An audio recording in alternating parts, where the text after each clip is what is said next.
نظمت جمعية الحرية للجالية الصحراوية بتنريف كناريا معرض للتعريف بتقاليد الشعب الصحراوي الأصيلة الضاربة في التاريخ.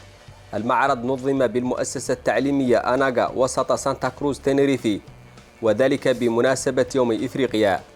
وحضر الحفل عدد من المتضامنين وأبناء الجالية وعدد كبير من طلاب وأساتذة المؤسسة التعليمية وفرق وأبناء جالية دول إفريقية أخرى. وقد نصبت خيمة وسط ساحة المدرسة أين زينت بتقاليد الشعب الصحراوي.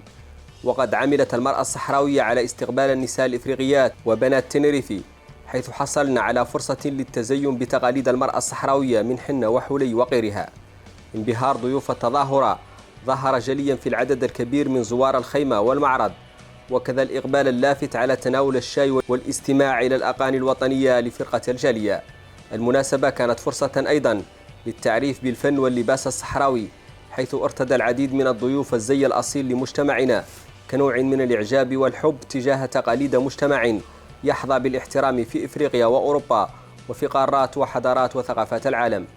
وتعمل عادات وتقاليد الشعوب على خلق روابط قوية بين أفراد المجتمع الواحد وبينه وبين مجتمعات وثقافات وشعوب دول أخرى من العالم، مما يسهل قبول أفراد جالية أي بلد لدى المجتمعات المضيفة دون التخلي عن العادات والتقاليد الأصيلة الأصلية التي عادة ما تكون مصدر فخر وعزة وتميز.